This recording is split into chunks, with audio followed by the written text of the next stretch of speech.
Topiknya sekarang saya beri judul tangisan yang dijawab. Saudara, bila kita membaca dari Yohanes 20 ayat 1 sampai 18, ada sentuhan sang guru yang menjadikan air mata Maria Magdalena menjadi awal misi surgawi.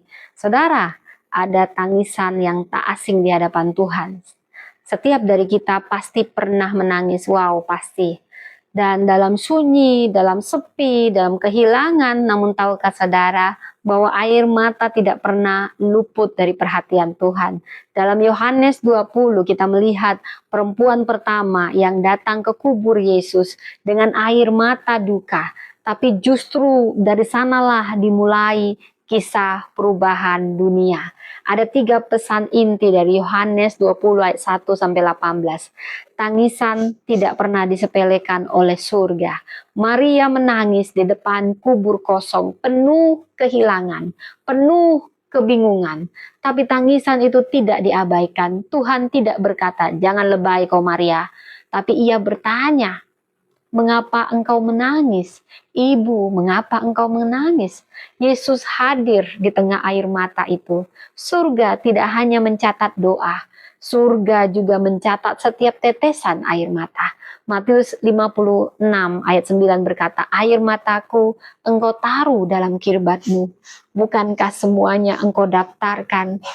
Seorang anak kecil menangis mencari ibunya di tengah keramaian. Dia tidak tahu bahwa ibunya sudah berdiri persis di belakangnya, mengawasi dengan lembut. Seperti itulah Tuhan. Kadang dia diam, namun dekat dan siap menyentuh.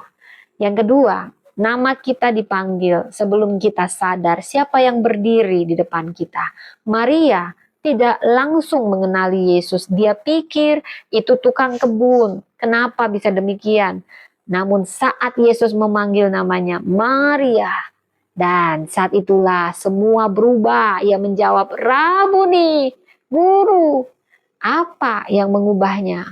Bukankah logikanya, bukan argumen, bukan mujizat spektakuler, hanya sentuhan kasih dari memanggil namanya.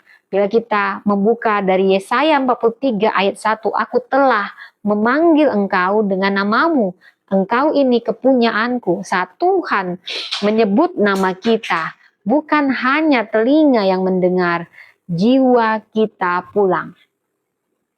Air mata yang dijawab menjadi misi yang diutus. Setelah Maria mengenali Yesus, dia berkata, "Pergilah kepada saudara-saudaraku dan katakanlah kepada mereka." Perempuan yang tadi menangis menjadi justru rasul pertama kebangkitan Kristus. Yang tadinya diliputi duka, kini dia diutus dengan berita yang hidup. Tangisan Maria dijawab dengan panggilan surgawi. Yohanes 20 ayat 18, Maria Magdalena pergi dan berkata kepada murid-murid, "Aku telah melihat Tuhan." Tuhan tidak hanya menyembuhkan hati kita, saudara, percayalah. Ia juga akan memberi kita misi ketika luka itu telah disentuh oleh kasih-Nya. Saudara, ada banyak makna juga yang harus kita bahas, yaitu makna sebutan Maria, Rabuni, sentuhan sang guru. Rabuni adalah panggilan pribadi penuh cinta dan hormat dari Maria Magdalena kepada Yesus. Ini bukan sekedar guru, tapi guru yang menyelamatkan, mengenali dan menyentuh hatinya. Sentuhan sang guru tidak menghakimi tangisannya, tidak tergesa menyuruh dia diam, tetapi memanggil dengan suara lembut, namun menyadarkan kita bahwa kita tidak sendiri. Tuhan tidak menunggu air mata berhenti untuk hadir. Ia datang dalam tangisan terdalam dan menyapa kita dengan nama.